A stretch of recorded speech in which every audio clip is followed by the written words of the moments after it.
Oke, baik. Ya, bismillahirrahmanirrahim. Assalamualaikum warahmatullahi wabarakatuh. Innal hamdalillah nahmaduhu wa nasta'inuhu wa nastaghfiruhu wa na'udzubillahi min shururi anfusina wa min sayyiati a'malina. May yahdihillahu fala mudhillalah wa may yudlil fala hadiyalah. Asyhadu an la ilaha illallah wahdahu la syarikalah wa asyhadu anna Muhammadan abduhu wa rasuluh amma ba'du.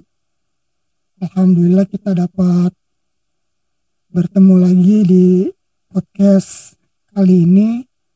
Kondisinya di luar sana hujan ya. Nah, jadi kalau misalkan hujan itu biasanya kan malas kemana-mana, mendingan di rumah saja, apalagi sudah malam ya.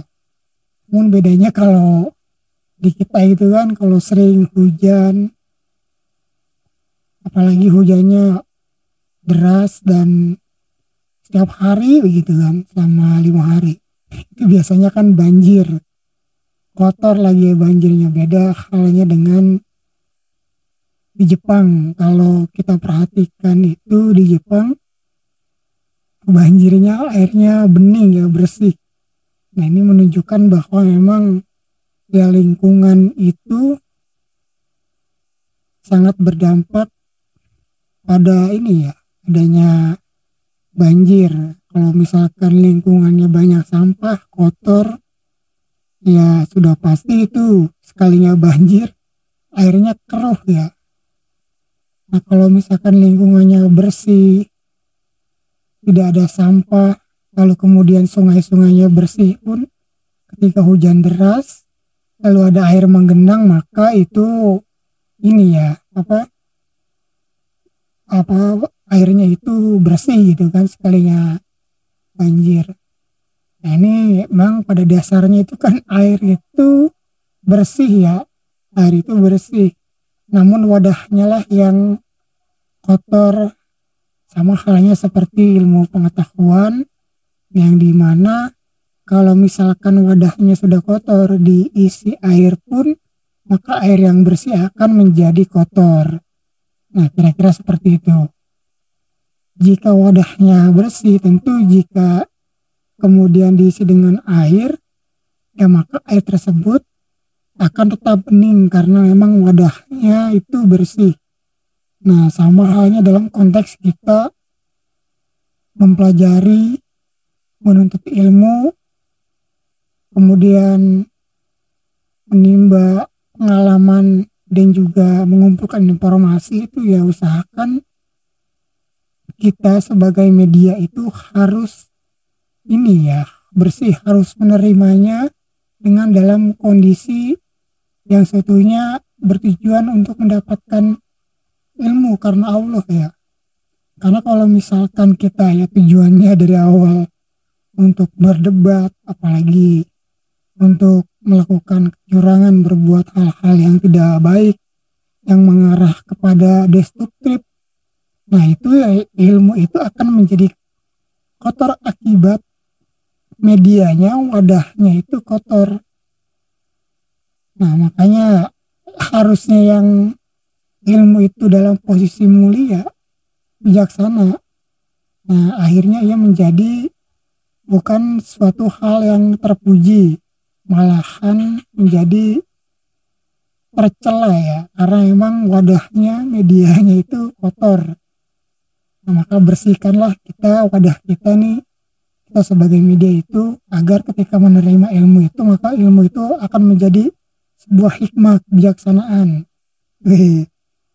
Seperti halnya ini ya, dalam sila keempat itu kan, hikmah kebijaksanaan dalam permusyawaratan perwakilan. Nah, kita masih membahas tentang pendidikan ya, temanya masih pendidikan ya, karena menarik ya berbicara tentang pendidikan itu. Kalau misalkan kita amati dari beberapa abad, bahwa dalam sejarah peradaban manusia ini, yang menjadikan sebuah peradaban maju itu ya karena ilmu itu karena pendidikan. Nah, makanya sebaik-baiknya belajar ilmu ialah lewat pendidikan. Karena emang pendidikanlah yang mampu mengantarkan sekaligus metode dan juga langkah-langkah yang sifatnya tepat, teruji, dan juga cepat ya untuk mempelajari suatu hal. Tinggal bagaimana kita niatnya. Kalau misalkan hanya sekolah, kuliah, lalu kemudian hanya untuk mendapat kerja, ya sudah, berarti konteksnya ilmu itu ketika sudah kerja jarang sekali membaca buku, belajar, mencari informasi, apalagi berdiskusi keilmuan. Ya akhirnya pembelajaran itu terputus hingga sampai ketika sudah kerja saja. Nah, tapi kalau misalkan pada hakikatnya kan ilmu itu, yang manusia itu belajar dari buaya sampai liang lahat ya, sehingga kedudukannya ya itu lebih tinggi, tidak hanya sebatas dijadikan alat untuk mendukung profesi saja. Oke, kali ini kita bertemu dengan Ibnu Khaldun dalam konteks pendidikan ya. Nah, sekilas atau biografi Ibnu Khaldun ini, nama lengkapnya ya seperti yang digambarkan ini panjang ya, belum tentu kita hafal juga nih kalau menghafalnya selama setengah jam begitu. Nama lengkapnya adalah Waliyuddin Abdurrahman bin Muhammad bin Abi Bakar Muhammad bin Al-Hasan, yang kemudian masyhur dengan sebutan Ibnu Khaldun. Dia ini lahir di Tunisia pada 1 Ramadan 732 Hijriah atau 27 Mei 1332 Masehi. Adapun nama aslinya adalah Abdurrahman, sementara keluarganya bernama ini ya, keluarga Abu Zaid, dan ia mempunyai gelar Waliyuddin. Nah, Ibnu Khaldun ini merupakan tokoh intelektual muslim yang sangat berpengaruh ya di awal abad 15 atau sekitar tahun 1332 sampai dengan 1406 Masehi.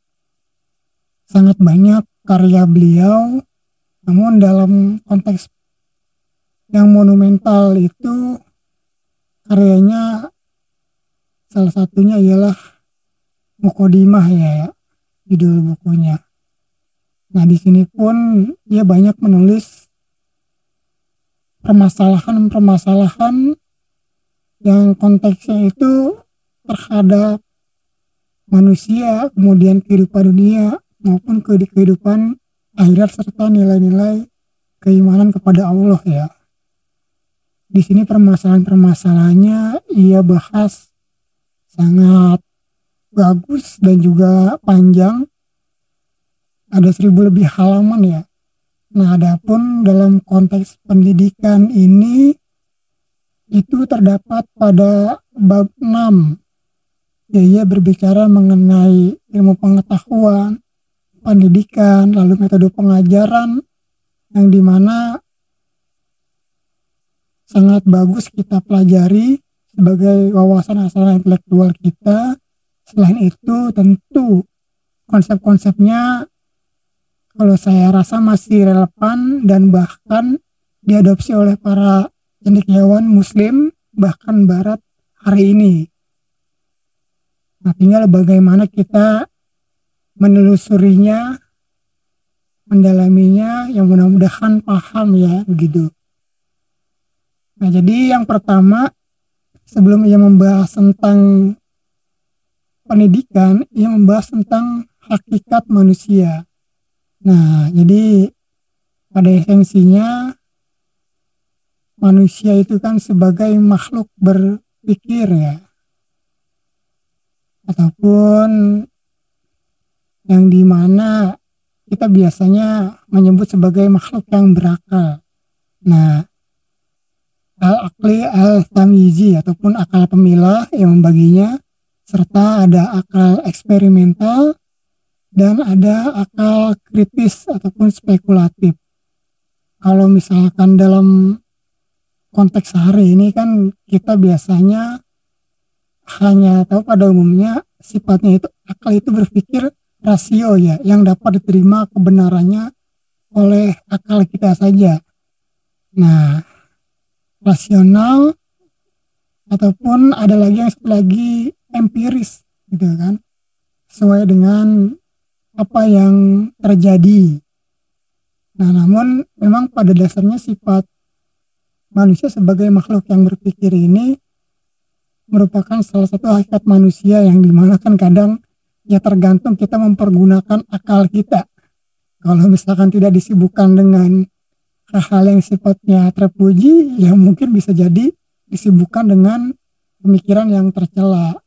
Nah, namun ya tentu itulah kenapa ada peran pendidikan, agar pendidikan itu mampu menuntun, mengarahkan pemikiran kita sehingga kita menjadi manusia yang mulia. Nah, makanya tingginya peradaban itu ya tidak lepas daripada ia mampu memfungsikan akalnya. Nah, untuk belajar dengan sungguh-sungguh. Ya, karena kalau kita lihat sejarah, itu besarnya peradaban itu misalkan saja pada dinasti Abbasiyah, itu kan dia besar ya karena ilmu kan, karena ilmu pengetahuannya, sehingga akhirnya ekonominya meningkat. Nah, bahkan orang-orang yang menuntut ilmu itu dibiayai hidupnya. Nah, belajarnya dibiayai. Nah, ini besarnya itu seperti itu. Kemudian ada lagi contoh di dalam peradaban Yunani kuno ya. Itu kan Yunani selain ia menjadi pusat perdagangan dunia waktu itu, dia besarnya kan karena perkembangan filsafat. Nah, filsafat yang dimana banyak tokoh-tokoh filsafat yang lahir sehingga ia menjadi peradaban ilmu pengetahuan yang menjadi rujukan para intelektual hari ini juga. Banyak pengetahuan dan konsep yang dihasilkannya, itu karena berarti di sini ya memang tidak terlepas daripada kemajuan ilmu, kemajuan peradaban itu. Lalu kemudian di dunia barat itu Eropa gitu kan, Eropa barat ya sama, dia maju itu kan ketika masa-masanya Renaissance. Nah, Renaissance itu ketika ilmu pengetahuan modern, sains gitu, itu muncul. Berarti memang besarnya peradaban itu ya karena ilmu. Nah, tidak hanya sebatas mencari kehidupan itu untuk kesejahteraan saja ya. Nah, ini kita dapatkan dari sejarah tiga itu tadi. Memang pada dasarnya untuk membangun peradaban itu berarti harus membangun ilmu. Lalu yang kedua itu dimensi kepribadian manusia.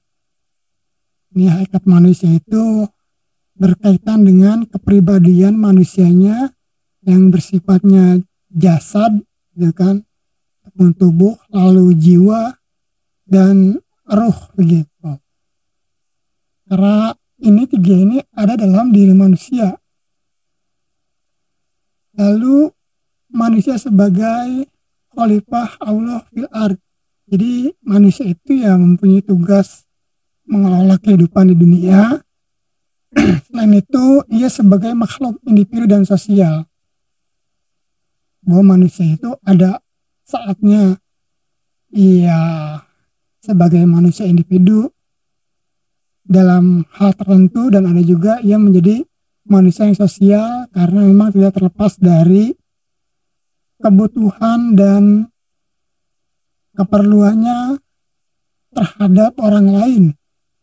Nah, banyak manfaatnya kan, baik dalam hal segi ekonomi, sosial, politik dan sebagainya. Itu hari ini tentu melibatkan peran orang banyak kan, sehingga kita semua dapat menikmati manfaatnya ya sebagai makhluk sosial itu tadi. Dalam konteks pendidikan pun sama adanya. pengaruh dari guru, dosen, ustadz gitu kan ya, saja yang dimana memberikan pengajaran kepada kita. Nah, lalu setelah membicarakan hakikat manusia, nah ini beliau berbicara mengenai ilmu pengetahuan. Nah, jadi pada esensinya Ibnu Khaldun mengatakan bahwa ilmu pengetahuan dan pengajaran merupakan sesuatu yang natural dalam peradaban manusia. Hal ini disebabkan bahwa manusia mempunyai kesamaan dengan semua makhluk hidup dalam sifat kemakhlukannya, seperti perasaannya, bergerak, makan, bertempat tinggal, dan lainnya. Namun manusia berbeda dengan makhluk hidup lainnya karena kemampuan berpikir yang memberikan petunjuk kepadanya, mendapatkan mata pencarian, bekerja sama dengan antara samanya, berkumpul dalam rangka untuk bekerja sama, menerima dan menjalankan ajaran yang dibawa para nabi dari Allah Subhanahu wa Ta'ala, serta mengikuti jalan kebaikan yang membawanya menuju alam akhirat. Nah, jadi memang hakikat dari ilmu pengetahuan dan pengajaran itu yaitu agar manusia itu mampu kembali kepada Tuhannya. Nah, jadi sifatnya ilmu pengetahuan pengajaran yaitu tujuannya untuk mengantarkan kita kepada alam akhirat. Nah, sebaik-baiknya ilmu yang bermanfaat itu seperti ini. Nah, seperti halnya yang telah dijelaskan kemarin juga mungkin ada kaitannya dengan pandangan Al-Ghazali kan, bahwa ada yang sifatnya ilmu terpuji begitu kan, yang dimana itu mendekatkan kita kepada Allah. Nah, mungkin barangkali banyak sekali ilmu pengetahuan hari ini. Nah, namun tinggal bagaimana kita mampu secara bijaksana mempelajarinya dan menggunakannya. Ya, lalu mengenai definisi pendidikan, ini dalam kitab Muqaddimah itu Ibnu Khaldun tidak memberikan definisi secara jelas ataupun secara rigid ya. Nah, ia hanya memberikan gambaran-gambaran secara umum. Dikatakan Ibnu Khaldun bahwa barang siapa tidak terdidik oleh orang tuanya, maka akan terdidik oleh zaman. Nah, maksudnya barang siapa tidak memperoleh tata krama yang dibutuhkan, hubungan pergaulan bersama melalui orang tua mereka yang mencakup guru-guru dan sesepuh, ya banyak ya maksudnya pengajar, lanjut, dan tidak mempelajari hal itu dari mereka, maka ia akan mempelajarinya dengan bantuan alam. Dari peristiwa-peristiwa yang terjadi sepanjang zaman, zaman akan mengajarkannya. Nah, jadi kalau misalkan ada yang tidak terdidik oleh orang tuanya, dalam hal ini kan orang tua di sini tidak hanya orang tua kandung ya, tapi bisa ada peran guru, kemudian para ulama, dosen, teman kita, bahkan bisa jadi serta orang-orang yang mampu mengajarkan dirinya, maka ia akan terdidik oleh zaman. Jadi justru zamanlah yang akan mengajarkannya. Nah, ini akhirnya dia secara natural ya belajar sendiri otodidak karena memang kebutuhan ya. Nah, kalau misalkan sudah terdesak dengan kebutuhan zaman yang awalnya tidak bisa mengoperasionalkan handphone, ya mau nggak mau akhirnya mempelajarinya kan teknologi. Nah, sehingga ia menjadi user teknologi. Tapi sebaik-baiknya user ialah user yang cerdas, smart user kan, mampu memanfaatkan dan juga menggunakannya dengan baik, bijak, serta ya menghasilkan sesuatu yang bermanfaat bagi dirinya dan orang lain. Nah ini kadang kalau misalkan tidak didesak oleh kemajuan zaman ataupun mungkin tuntutan profesi lebih ke arah situ ya kalau hari ini. Jadi ketika orang dituntut karena profesi, ya mau tidak mau dia belajar lagi kan, karena yang merasa ini mungkin jika tidak dilaksanakan akan merugikan dirinya khususnya dalam hal segi ekonomi ya kan. Makanya ada istilah ya pendidik yang konvensional tradisional gitu dengan pendidik di zaman sekarang ya ataupun modern. Nah mau nggak mau harus belajar lagi. Nah itulah kenapa kita harus selalu terus menambah wawasan, menambah ilmu, karena ya sifatnya ya zaman ini, tahun ini selalu maju berkembang ya, dan ada nilai-nilai yang lebih yang dihasilkan dari setiap zaman. Misalkan saja ya kita mengenal ada revolusi industri 1, 2, 3 hingga 4.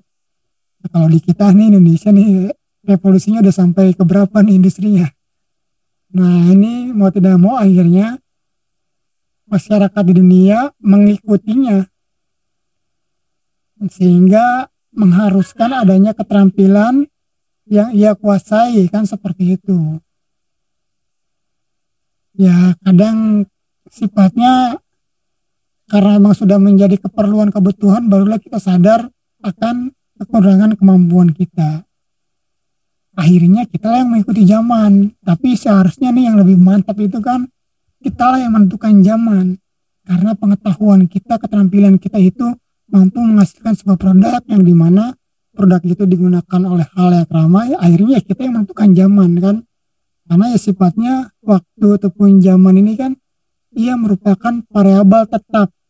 Nah variabel tetap nih kalau dalam penelitian itu, nah kita manusia nih sebagai variabel bebasnya.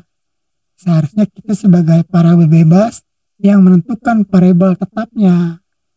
Kan seperti itu. Mau seperti apa nih? Ya konteksnya dalam hal inilah, tidak usah jauh-jauh. Misalkan lingkungan terdekat saja, lingkungan pertemanan. Apalagi kalau misalkan kita bisa dalam tataran nasional, apalagi global. Ya banyaklah cara-caranya, tinggal bagaimana kita bisa mengeksplornya seperti itu. Lalu lanjut ke tujuan pendidikan. Nah secara eksplisit memang tidak dituliskan begitu, oh ada tulisan tujuan pendidikan ini apa, namun saya mengutip ini nih dari buku Muhammad Qasim yang ia itu merumuskan tujuan pendidikan Islam menurut Ibnu Khaldun.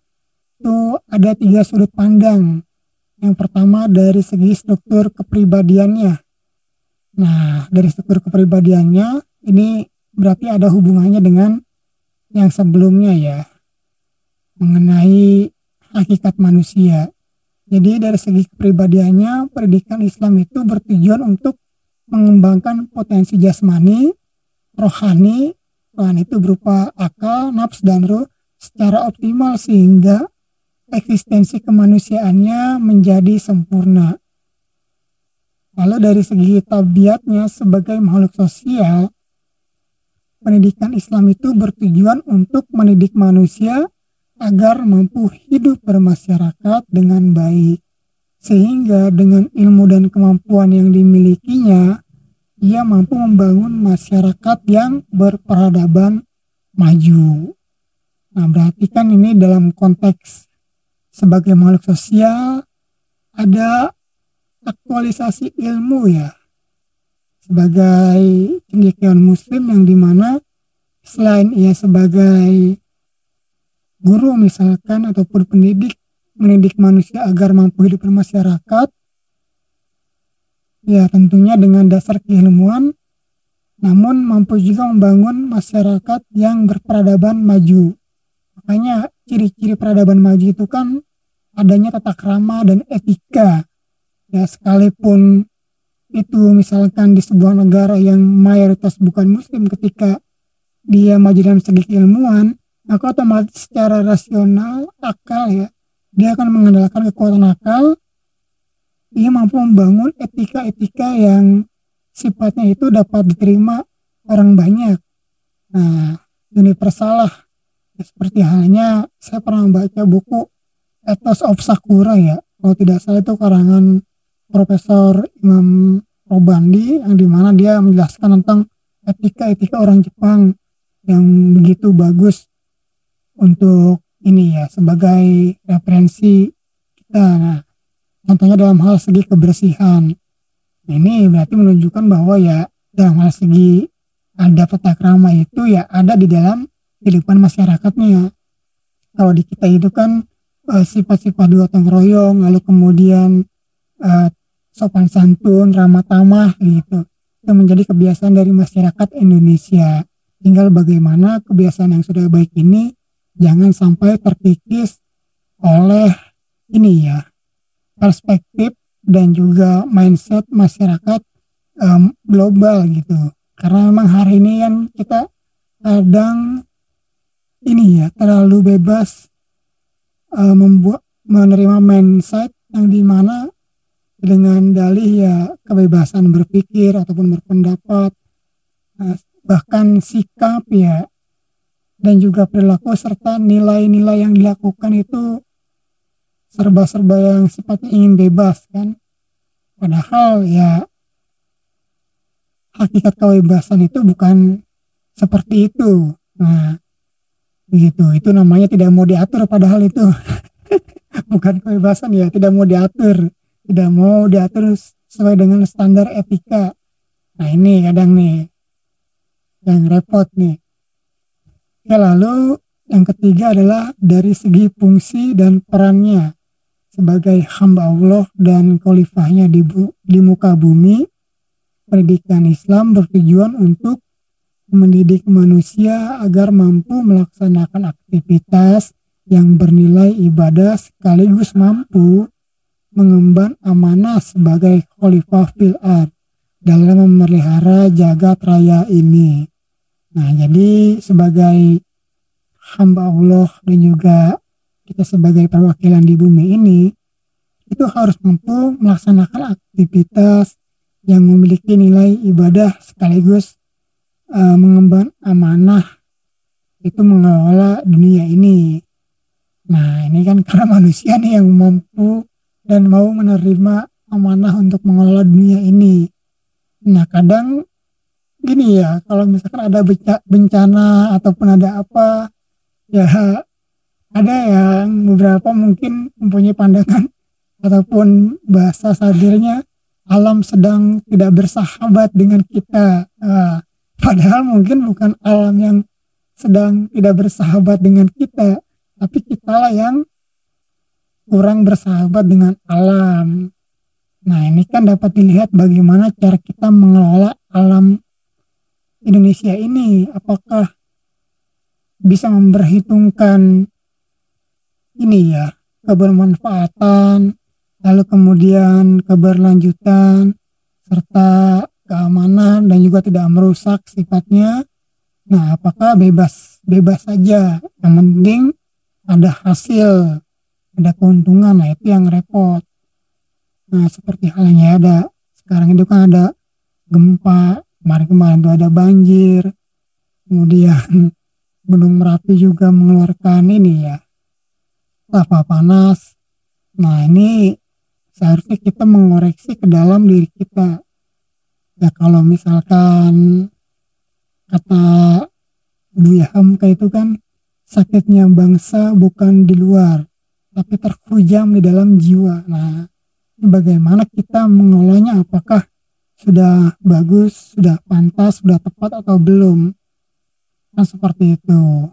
Sehingga apa-apa yang dibangun hari ini dan pengelolaannya itu tidak merusak lingkungan.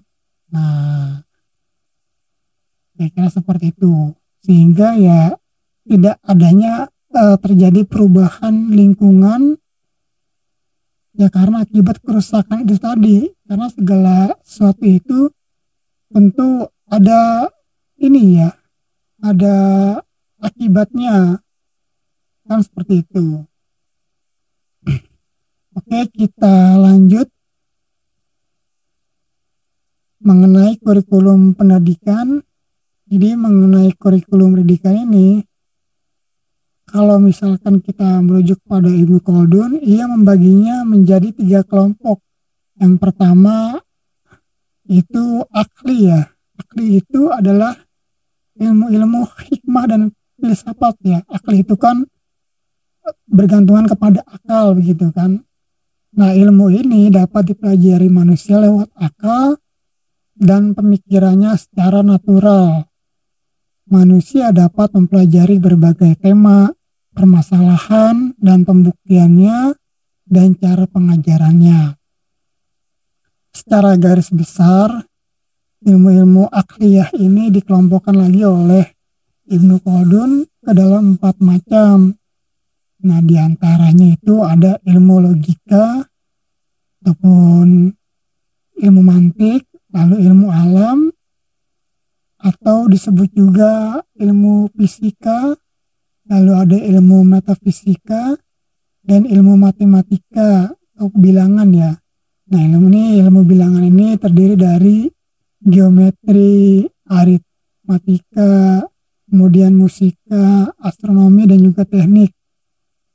Dari berbagai macam ini ya, ilmu akli ini juga dijelaskan secara rigid oleh Ibnu Khaldun di dalam bukunya ya. Saya minum dulu nih, haus.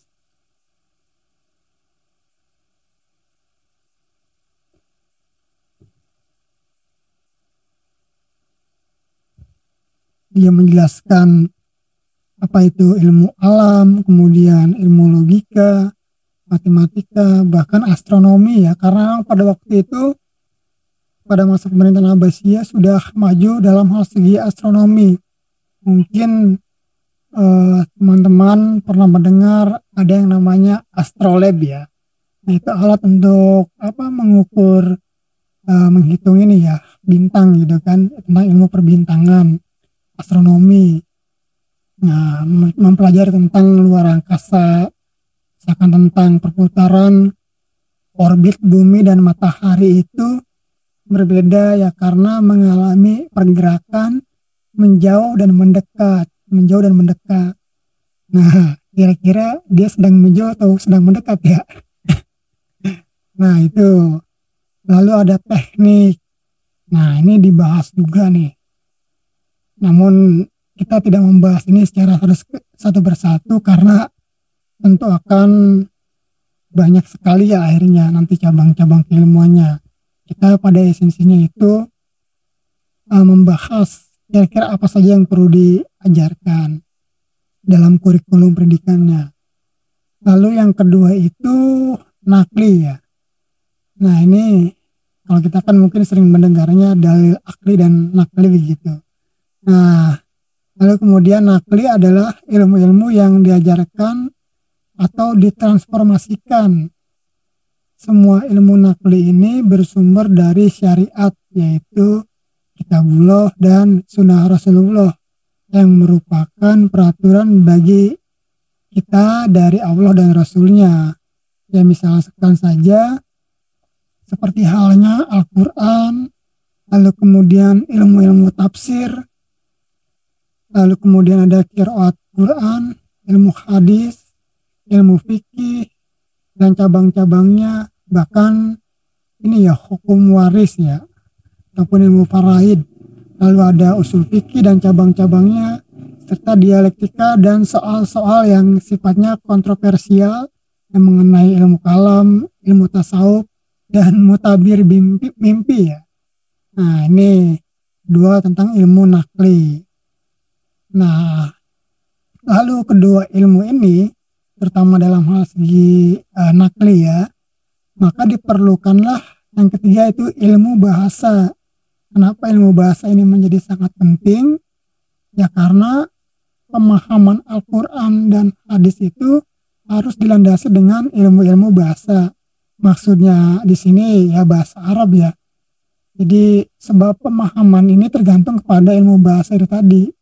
Ini kan ilmu bahasa terbagi dalam beberapa cabang, misalkan ilmu bahasa, ilmu tata bahasa, ilmu bayan, dan juga ilmu sastra. Nah, makanya kalau misalkan orang yang mempelajari ini ya, tafsir Al-Quran itu dia harus melewati berbagai tahap ilmu. Bahkan sastra Arab pun dia harus tahu ya, Arab dulu begitu kan. Nah, karena kalau dia tidak mempunyai kompetensi ini repot nanti begitu kan. Karena Al-Quran berkaitan dengan bahasa Arab. Nah, sebelum itu dia sebelum bisa menafsirkan dia harus tahu ini ya, ilmu usul fikih, lalu kemudian qiraat begitu. Nah, inilah kalau dalam konteks pendidikan umum pun bahasa menjadi sangat penting ya, karena dalam sebuah negara itu kan ada istilah bahasa nasional. Nah, bahasa nasional ini tentu menjadi hal yang wajib diajarkan kepada peserta didik. Untuk apa? Ya, yang pertama untuk sebagai komunikasi dirinya dengan orang lain, dengan temannya yang berasal dari daerah lain, berbeda suku ataupun bahasa daerah. Nah, lalu yang kedua adalah menjadi identitas sebuah negara. Nah, makanya kan sebuah negara itu ya apa sih dari budaya nasional itu apa? Misalkan ada pertanyaan seperti itu. Budaya nasional apa? Kalau misalkan kita jawab tarian ini itu kan budaya ini ya hasil dari budaya daerah. Yaitu budaya nasional adalah ya bahasa Indonesia itu adalah produk nasional. Nah, karena kalau kita merujuk kepada 7 unsur kebudayaan itu kan salah satunya itu bahasa. Oke, lanjut. Lantas bagaimana cara mengajarkan ilmu pengetahuan? Di sini Ibnu Khaldun membaginya ke dalam 3 tahap. Jadi yang tahap pertama itu dimulai dengan mengajarkan masalah-masalah mendasar dari ilmu, lalu menyiapkan pokok pembahasan, mendekatkan pemahaman secara bertahap. Nah ini, jadi tahap pertama itu kita lebih kepada mengajarkan permasalahan dari ilmu yang akan disampaikan. Nah, lalu mengenalkannya serta mendekatkan pemahaman secara bertahap ya. Melalui yang keempat adalah menjelaskan secara global dengan contoh.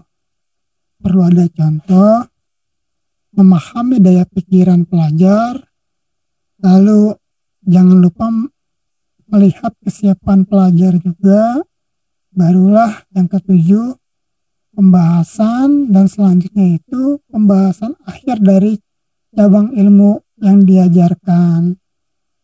Nah, ini tahap pertama ini berarti tahap yang sifatnya mendasar. Nah, jadi jangan langsung murid itu ditanya kepada inti pokok materi, sedangkan secara konsep dalam pikirannya ia belum memahami. Nah, makanya kadang kalau misalkan kita memberikan contoh yang konkret, yang nyata, yang bahkan dia pernah melihat ataupun menemui dengan panca inderanya, itu akan lebih masuk ke dalam pikirannya. Karena apa? Yang pertama mungkin dia sudah pernah melihatnya atau mungkin merasakannya dan kemudian mendengarnya. Nah, tinggal kita kuatkan ke dalam sebuah konsep ilmu itu. Nah, ini kan dari pandangan secara umum ya, reduktif, secara global dengan contoh. Ya, tujuannya apa tahap pertama ini? Agar siswa ini, agar murid ini mendapat insting dalam bidang ilmu tersebut dan mempersiapkannya untuk dapat memahami cabang ilmu yang dipelajari dan memetakan masalah-masalah yang dibahasnya. Nah ini, kalau misalkan dasar ilmu sudah diajarkan, barulah ia masuk ke tahap kedua. Tahap kedua pun sama, tidak langsung ke pokok ilmu ya. Tahap kedua adalah mengulangi pengajaran untuk kedua kalinya. Dengan memberikan pengajaran itu, kita naikkan tingkat kesulitannya. dengan memberikan pengajaran yang lebih tinggi dari yang pertama. Nah, ini memberikan beberapa penjelasan, mulai ada penjelasan-penjelasan dan keterangan yang lebih banyak mengenai ilmu yang disampaikan. Nah, barulah konsep di yang kedua itu kita masukkan secara bertahap, satu persatu. Lalu menguraikan poin-poin yang masih global. Nah, benar nih ya.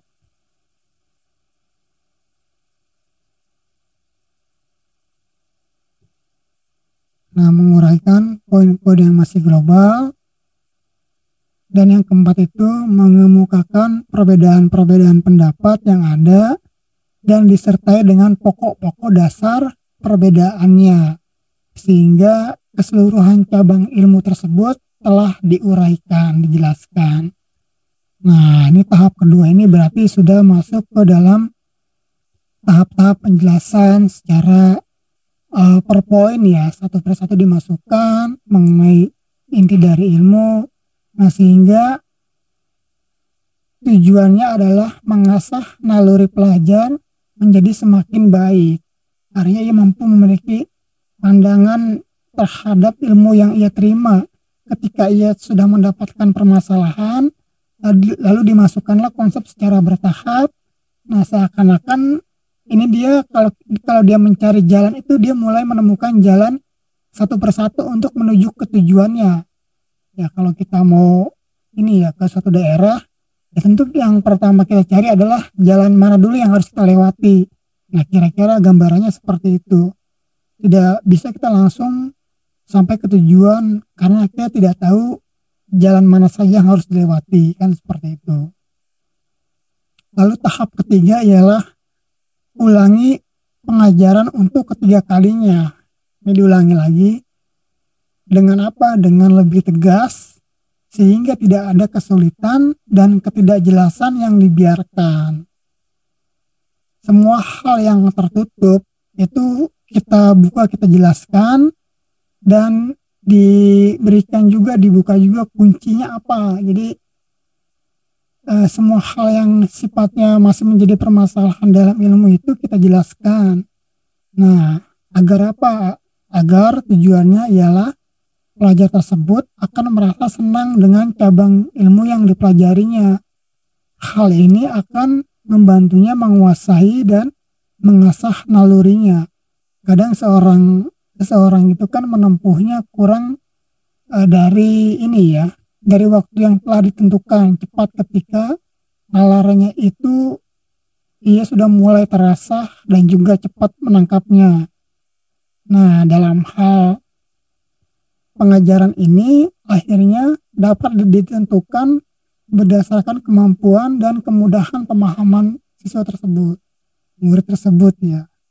Nah, ini akhirnya ia tidak bosan mempelajari ilmu yang diajarkan karena diajarkannya secara bertahap dengan contoh-contoh, lalu mengulanginya dan mulai diberikan penjelasan yang lebih banyak. Baru yang ketiga itu mengulangi pengajaran dan mengajarkannya dengan lebih tegas, dan ketidakjelasan yang masih tertutup itu dijelaskan dengan rinci dan terbuka.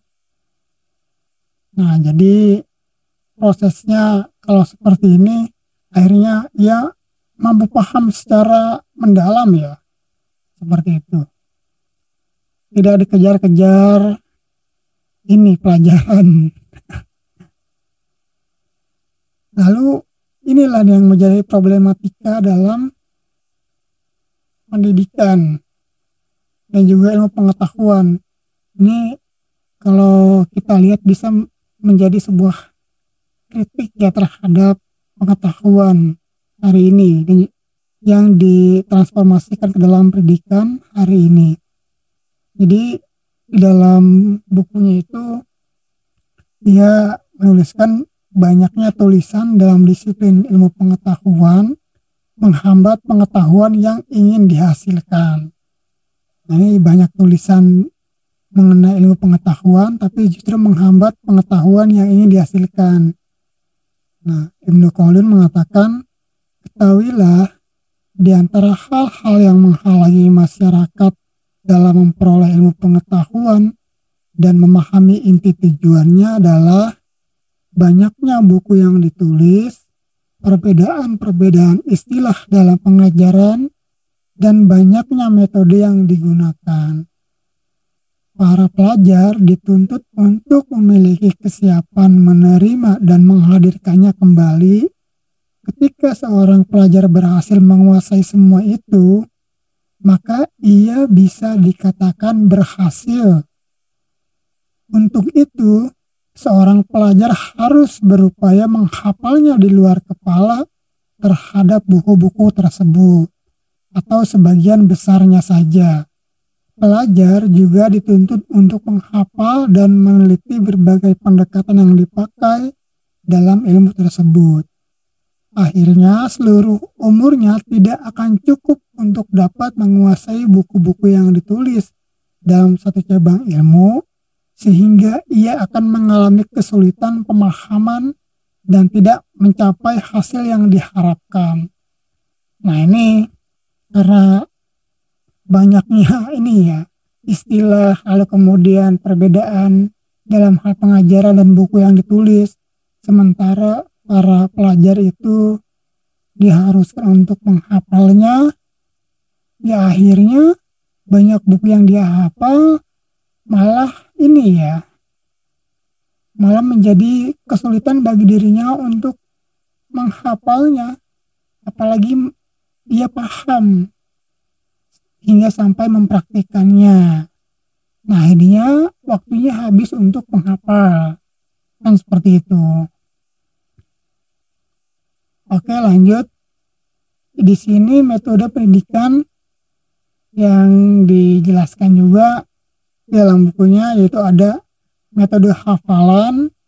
Nah, dalam konteks ini dijelaskan ya bahwa hafalan itu terkait dengan ilmu tertentu, misalkan ilmu nakli ya, berupa ini surat-surat di Al-Quran, kemudian mengenai tata bahasa dan ilmu bahasa itu perlu memang dihafal.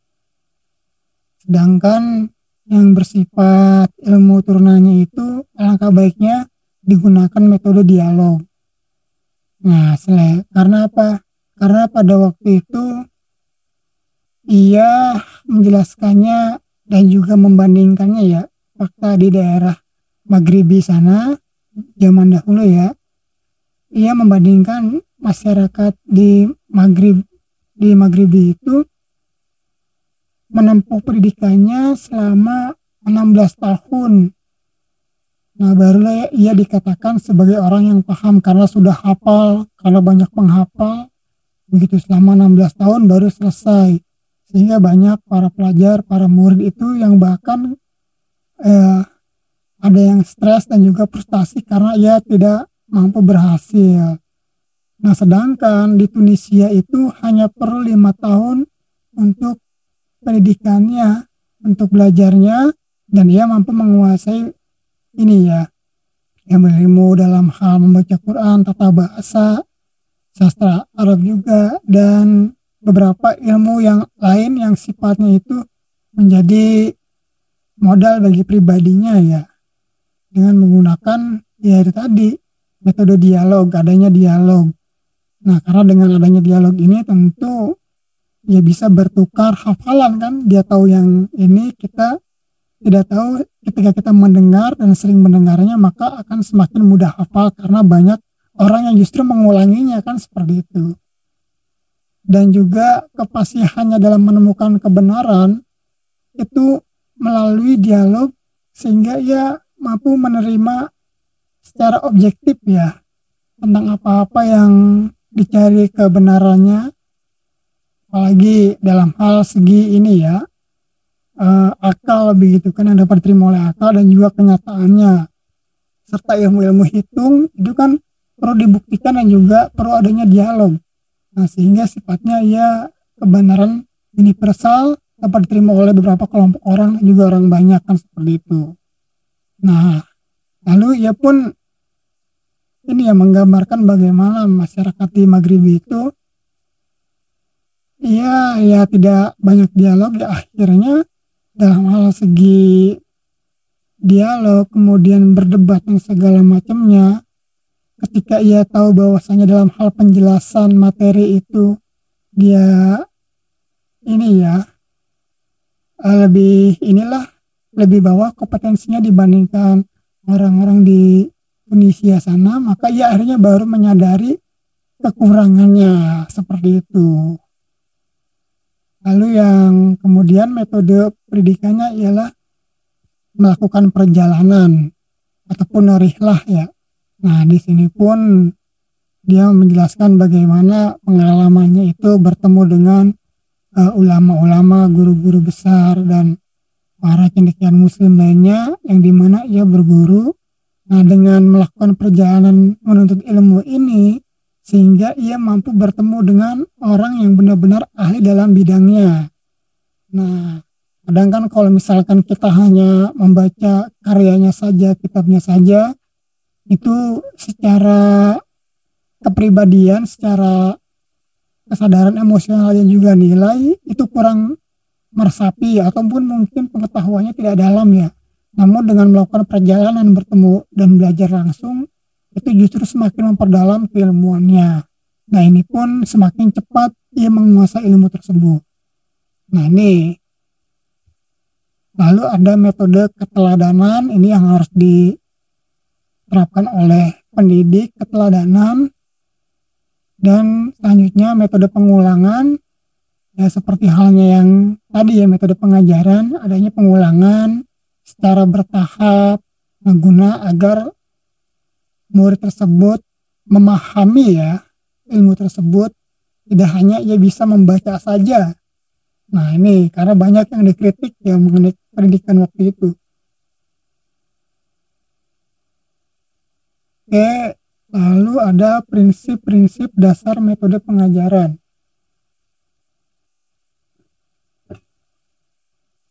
Nah, di sini prinsip-prinsip dasar metode pengajaran. Yang pertama, mengajarkan materi dari yang indrawi kepada yang rasional.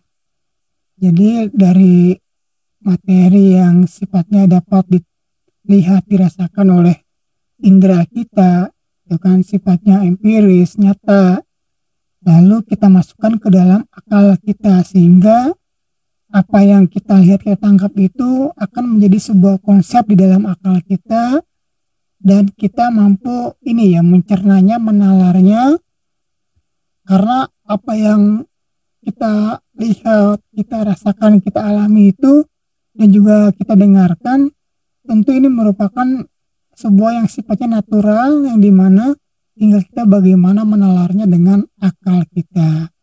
Nah, kadang kalau misalkan kita hanya sekedar melihat saja, mendengar saja, tapi tanpa dicerna oleh otak kita ya, kita lupa saja besoknya begitu kan.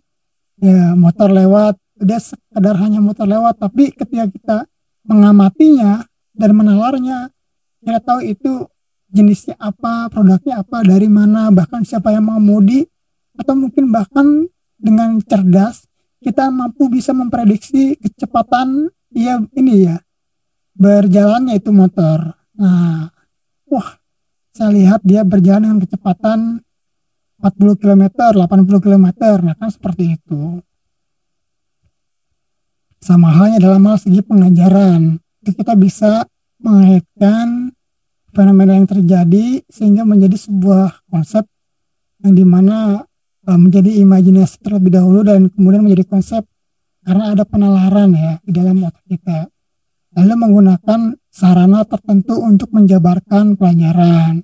Jadi bisa menggunakan media tertentu. Serta ada prinsip spesifikasi dan integrasi. Jadi ada yang sifatnya terpisah nih, spesifik nih, mendalami ilmu ini. Misalkan mengenai matematika, aljabar, ataupun apa. Nah, lalu ada yang sifatnya integrasi. Nah, integrasi itu berarti kita mengintegrasikan, menyatukan disiplin ilmu atau mungkin antara spesifikasi disiplin ilmu dengan ini ya fenomena yang terjadi, kita kaitkan tuh misalkan antara geometri pengukuran gitu kan, dengan ini ya, bangunan yang ada di sekitar kita. Lalu ada yang sifatnya kontinuitas berkelanjutan dalam penyajian materi. Nah, ini harus berkelanjutan karena tidak mungkin baru satu poin diajarkan mengenai konsep ilmu tertentu, besok sudah pindah ke ilmu yang lain. Ini repot nih kalau begini kan, kapan pahamnya? Dan tidak mencampur adukan antara dua ilmu pengetahuan dalam satu waktu. Nah, karena kritiknya itu kalau misalkan mencampur adukan antara dua ilmu pengetahuan dalam satu waktu, tentu dia hanya sekedar tahu kulitnya saja. Namun ia tidak paham dan mampu mendalami ilmu tersebut gitu. Jadi ketika ia misalkan saja dalam hal segi bahasa, ia hanya sekedar bisa bercakap saja, namun dari segi tata bahasa, bayan dan juga idiomnya itu ia tidak mengetahuinya. Dan mungkin kita kadang bisa, contohnya bisa bahasa Inggris ngomong begitu kan, tapi dalam hal menuliskan kita belum tentu mahir. Nah ini, jadi jangan mencampur adukan antara dua ilmu pengetahuan dalam satu waktu. Dikhawatirkan ya tidak paham dan juga tidak mendalam mengenai ilmu tersebut. Lalu menghindari kekerasan terhadap peserta didik. Nah ini kalau misalkan peserta didik itu kita didik dengan keras, ya kita tindas dengan sikap yang keras, yang kaku begitu, maka sesungguhnya kita seperti halnya menciptakan manusia yang berwatak keras, dan akhirnya dalam prosesnya itu ia berpikir bagaimana caranya agar tidak ini ya diomeli ataupun diberikan teguran yang keras, sehingga memunculkan sikap tidak jujur, sering berbohong, dan itu akan menjadi kebiasaan yang dimana sikap dan watak keras itu akan dibawanya sampai dewasa. Nah ini bahayanya kalau misalkan kita itu dalam mendidik murid ataupun pelajar itu memakai kekerasan ya. Ini harus ada batasannya. Lalu jangan mengajarkan ilmu dari hasil ringkasannya. Kenapa? Karena ilmu yang kita ajarkan apabila hanya dari ringkasannya saja, maka seakan-akan ia memudahkan proses pembelajaran ataupun pencarian ilmu karena ia hanya menerima kulitnya saja, luarnya saja. Namun ia tidak tahu secara hakikat, secara sistematis, secara runut, kenapa ilmu ini bisa tumbuh dan juga berkembang. Nah ini dengan begini maka pengetahuannya tidak mendalam, sehingga terkesan ia hanya mendapatkan informasi dan pengetahuan saja, namun tidak ada kesabaran yang tumbuh dalam dirinya, apalagi kepribadiannya. Nah ini. Lalu ada mempelajari ilmu alat sebaiknya tidak menjadi tujuan. Nah, maksudnya kan ilmu alat itu ya misalkan ini ya, dalam ilmu penafsiran bahasa ataupun dalam ilmu menentukan muamalah di dunia, lalu kemudian misalkan ilmu tafsir apa, itu jangan dijadikan sebagai tujuan, tapi itu hanyalah alat yang dimana tujuan kita itu kan kembali kepada manusia itu mampu hidup dalam ini ya, jalur yang benar kan, jalur yang terpuji. Nah karena ketika ia menjadi tujuan, maka ini akhirnya ia lupa tujuan yang sebenarnya dan fokus kepada hanya ilmu itu saja. Nah ini dalam hal segi pengetahuan umum itu kan, misalkan ya kita ilmu politik begitu. Nah ini politik ini kan sebagai ilmu alat, nah untuk mencapai tujuan, tapi bukan berarti ia dijadikan tujuan gitu kan ya. Tujuannya ialah ya untuk memegang kekuasaan politik. Sedangkan kalau kita tarik lagi, kekuasaan itu kan sebagai alat juga, nah, alat untuk ini ya, menjalankan dan mengelola kehidupan tatanan dunia yang baik dan benar. Nah, ini sama seperti halnya dalam sistem bernegara. Kita demokrasi itu ya bukan ini ya sebagai tujuan, ya kan seperti itu. Mengenai pemilu dan juga perhitungan suara dan juga adanya partai, tapi hanya sebagai alat saja. Nah, lagi-lagi ya ketika ia menjadi alat, maka ia harus mengantarkan kepada tujuan yang sebenarnya. Nah, seperti halnya ini ya, dalam hal segi kemerdekaan yang dikatakan oleh Bung Karno, bahwa merdeka itu ialah pintu gerbang saja, mengantarkan rakyat Indonesia ke depan pintu gerbang saja. Nah, barulah di dalam gerbang itu kita mampu mengelola kehidupan Indonesia dengan baik dan benar, kan seperti itu.